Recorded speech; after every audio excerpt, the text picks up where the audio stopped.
तो चलिए आज सुनते हैं एक कहानी, एक ऐसे नन्हे से बीज की जिसका सपना बहुत बड़ा था।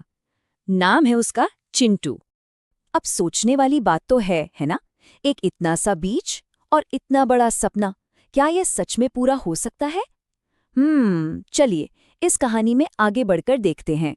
तो शुरुआत होती है हमारी हीरो चिंटू से। वो एक छोटा सा प्यारा सा बीज है और उसकी दुनिया, उसकी दुनिया जमीन के नीचे है, अंधेरी और बिल्कुल अकेली। लेकिन उस अंधेरे में भी उसके दिल में एक बहुत ही रोशन, एक बहुत ही रंगीन सा सपना पल रहा था। और ये देखिए, ये है चिंटू। जरा उसकी बड़ी बड़ी आंखों में झांकिए, कितनी उम्मीद भरी है ना? और वो प्यारी सी मुस्कान। लेकिन पता है, ये मुस्कान एक ऐसी जगह पर थी जहां कोई देखने वाला नहीं था। जमीन के गहरे अंधेरे में वो बिल्कुल अकेली रहती थी। चिंटू के मन में ना बस एक ही धुन सवार थी, एक सपना। उसने सुन रखा था कि इस अंधेरी मिट्टी के ऊपर एक अलग ही दुनिया बसती है, एक जादुई दुनिया, जहां सूरज अपनी सुनहरी रोशनी से सबको गर्माहट देता है और ठंडी ठंडी हवा चलती है। बस उसे उसी दुनिया को अपनी इन्हीं आंखों से देखना था एक बार। लेकिन सपने देखना जितना आसान होता है, उन तक पहुंचना उतना ही मुश्किल है ना? चिंटू को इस बात का अंदाजा बिल्कुल नहीं था कि उसका सफर एक बहुत बड़े संघर्ष की शुरुआत होने वाला था। तो चिंटू ने हिम्मत जुटाई और ऊपर बढ़ना शुरू किया। पर रास्ता तो मुश्किलों से भरा पड़ा था। सबसे पहले तो मिट्टी, इतनी सख्त और भारी जैसे कोई पत्थर हो। फिर रास्ते में आते थे छोटे छोटे नुकीले पत्थर जो हर कदम पर उसे रोक देते। और जब कभी बारिश होती, उफ, तो सारी मिट्टी एकदम गीली और चिपचिपी हो जाती, जिसमें से निकलना लगभग नामुमकिन सा लगता था। और फिर एक वक्त ऐसा भी आया जब चिंटू को लगा कि बस अब और नहीं।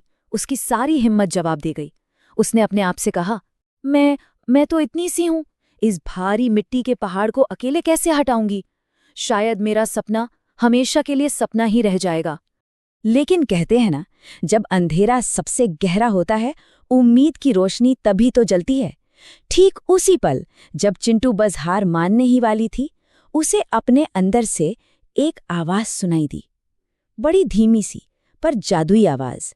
और उस आवाज ने कहा, धीरे धीरे ही सही पर रुकना मत। बस इतना ही, धीरे धीरे ही सही, बस रुको मत।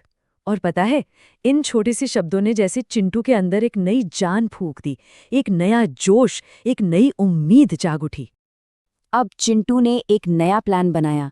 सबसे पहले उसने अपनी नन्ही सी जड़ों से मिट्टी को कस कर पकड़ लिया ताकि वो हिले नहीं। फिर उसने तय किया कि वो हर दिन, चाहे थोड़ा सा ही सही, पर ऊपर की तरफ जोर लगाएगी।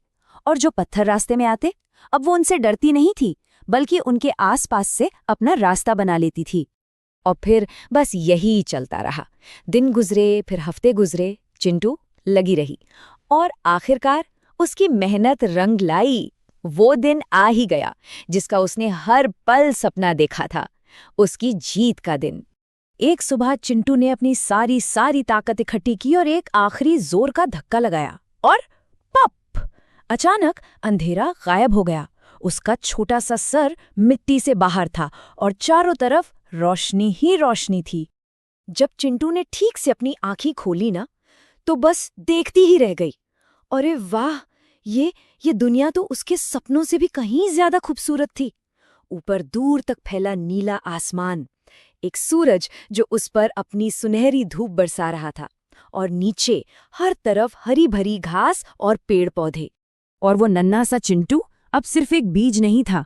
वक्त के साथ वो बड़ा होता गया और बड़ा, और एक दिन वो एक विशाल मजबूत पेड़ बन गया।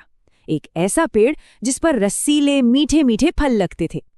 आज वही चिंटू सब बच्चों को अपनी ठंडी छांव देता है और अपने फलों से सबकी भूख मिटाता है। तो चिंटू की इस कमाल की कहानी से हम सब क्या सीख सकते हैं? सोचने वाली बात है। सीख लिए है कि इस बात से कोई फर्क नहीं पड़ता कि शुरुआत कितनी छोटी है या रास्ता कितना मुश्किल। अगर हिम्मत है और हार ना मानने का जज्बा है, तो कोई भी सपना पूरा किया जा सकता है, बिल्कुल चिंटू की तरह। तो अब सोचिए, हम सबके अंदर वो कौन सा सपना है जिसे हम चिंटू की तरह पूरा करना चाहते हैं? बस एक बात याद रखनी है, हिम्मत नहीं हारनी।